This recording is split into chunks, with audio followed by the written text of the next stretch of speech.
Hello,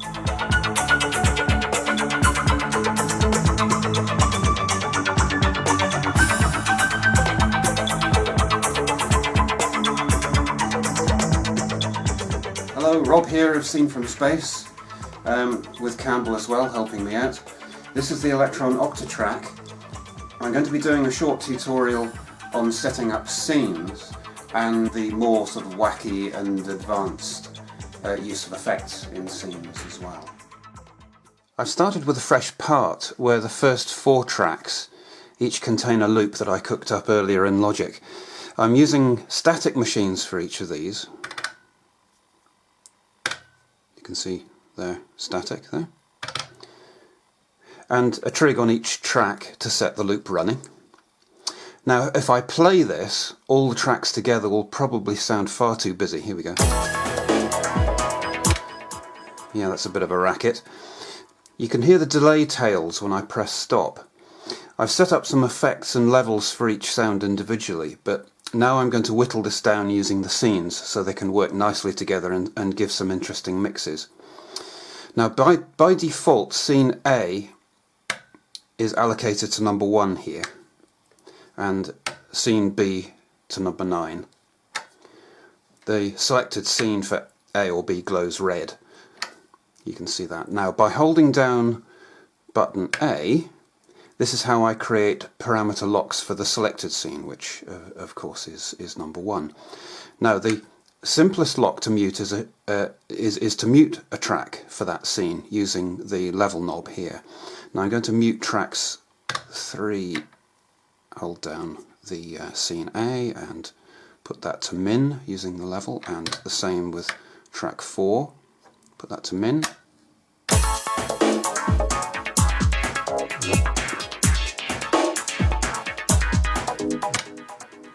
Now that's something approaching a usable mix for one section of my song.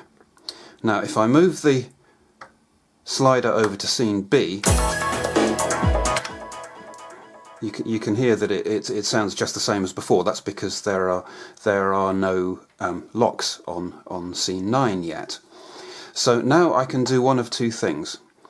If I want to do more work on that drums and riff mix, I could repeat what I did muting tracks 3 and 4 and carry on working from there. Or I could copy and paste scene 1 to scene 9 because I've already done some work on it, and that will save me a bit of time. So let's do that, because anyway, using the copy and paste commands is a very useful thing to be able to do in all sorts of situations. So I'll hold down scene A and see that 1 is selected. Now press the record button. You can see that copy is printed in red under the button. Release that. Now we'll hold down scene B, and 9 you can see is the destination we're going to paste it to. Now press the stop button, which you see has paste printed in red below it. Release that. Now you can hear that both these scenes now sound the same.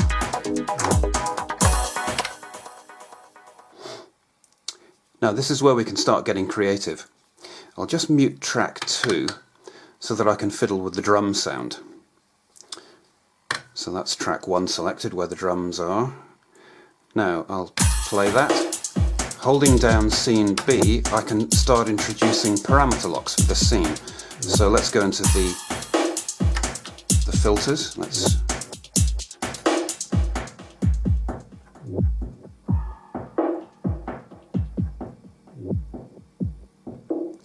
create a sort of a very bassy, heavily filtered sound there.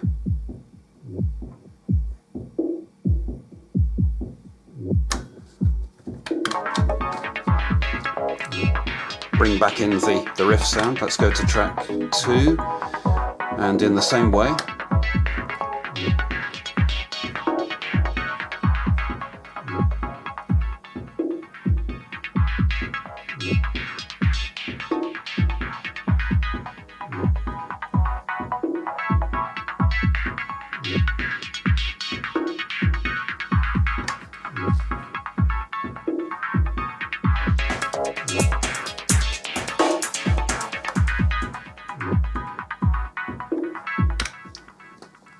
Now, a couple of things to note here. I can cancel a lock in this scene by holding the scene button and clicking the relevant knob. If I push the one that corresponds to the filter Q there, you can see that it clears that lock. And it returns the parameter to its original value, which might be the default or a value I set myself earlier on for this track. But anyway, let's introduce that. We'll introduce that bit of Q on the filter.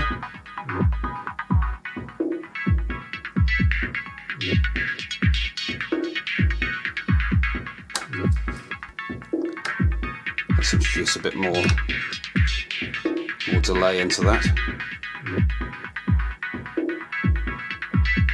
Be a bit more extreme filter setting.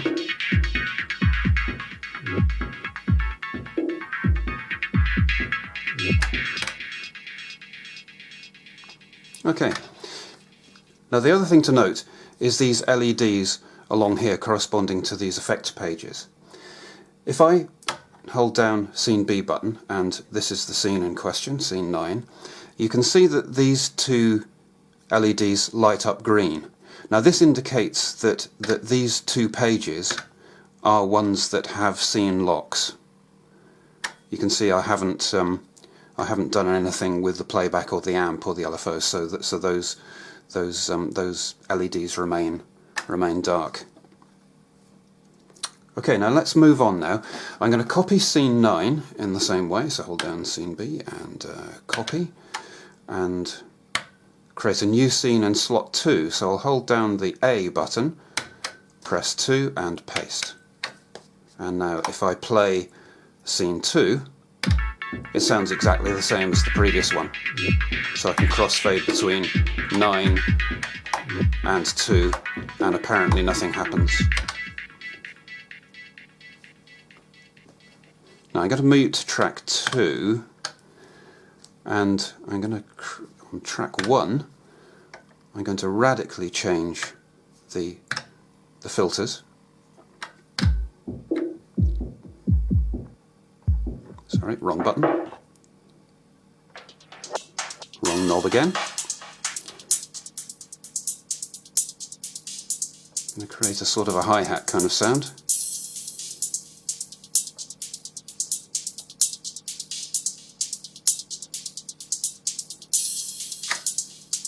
And I'm going to, let's unmute track 3.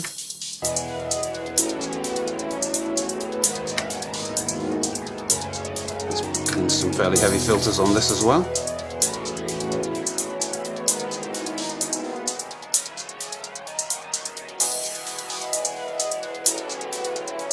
Now in the LFO pages, one I did earlier when I was setting up the LFOs, LFO 1 I've set to vary the filter base, the filter width on LFO 2, LFO 3, filter Q.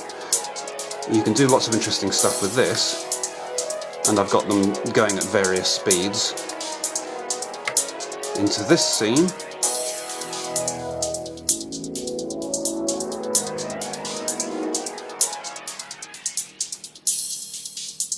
let's allow the LFOs to modulate those filter parameters,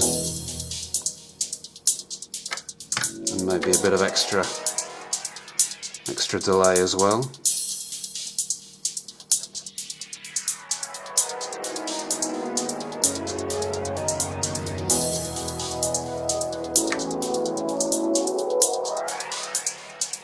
Now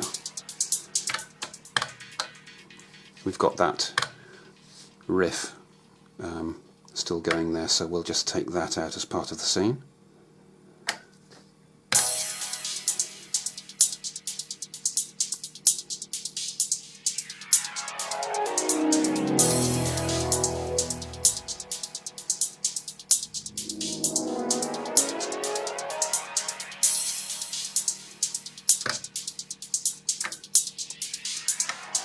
Wrong track. That's a little less depth on the filter base.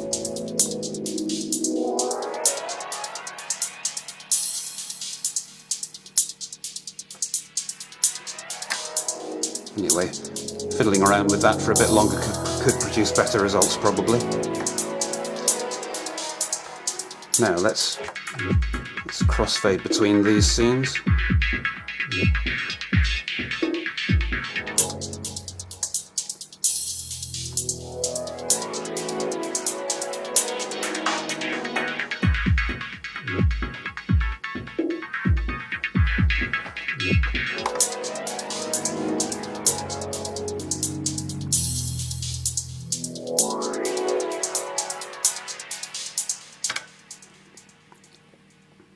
Now I'm just going to solo the drums for a moment.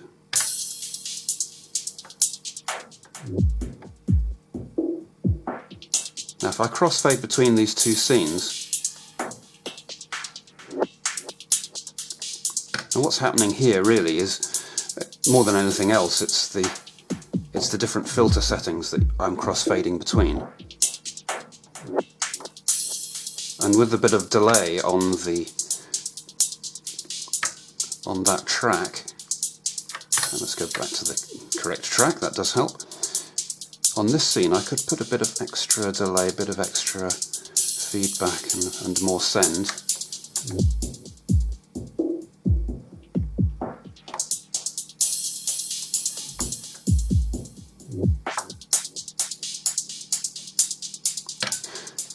You can see there's quite a bit of potential there for creative use of effects.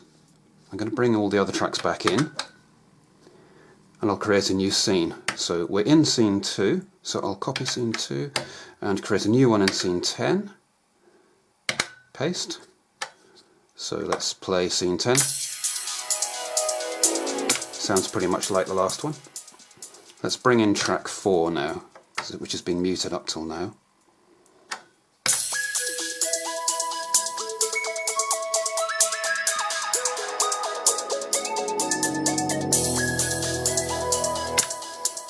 And I think probably we'll remove the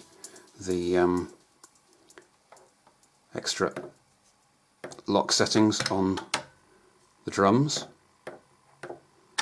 Brings back in the full drum sound.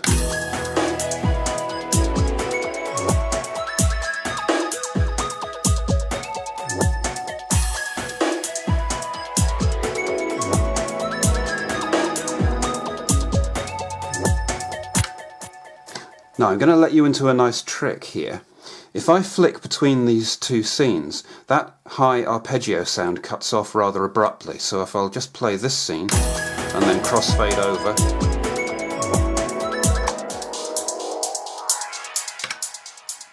Did you hear that? It cut off rather abruptly.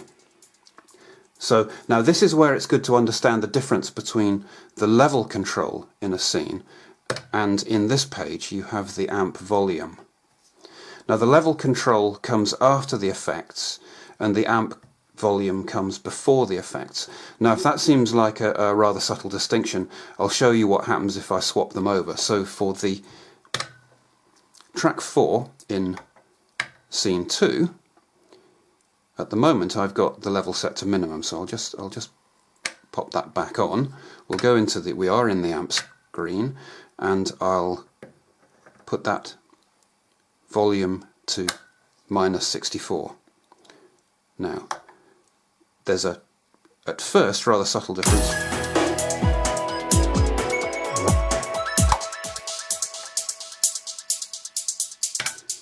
Now you could hear the delay tail just fading away when I flicked the slider over.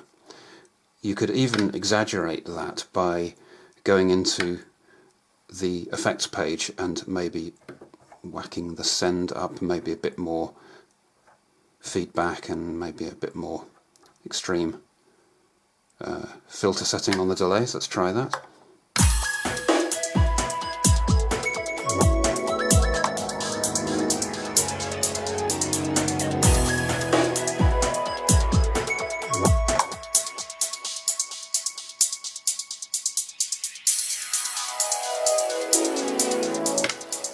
Now I think the transition between these two scenes is now much more interesting, and obviously if you spent a bit more time tweaking these parameters you could probably improve on that.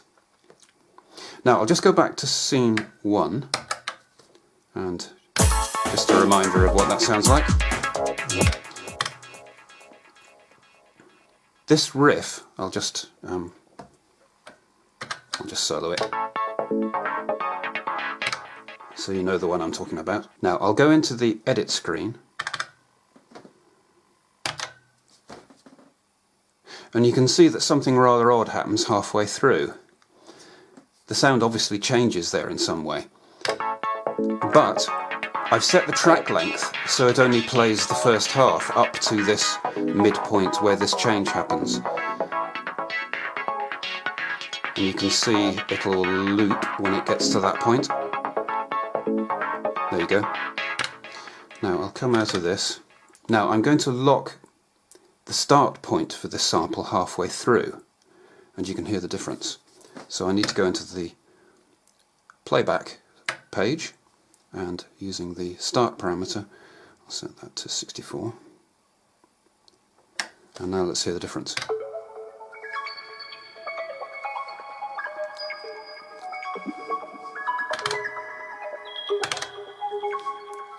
You can see that it's now playing the second half of the sample.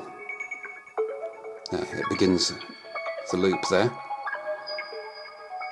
etc.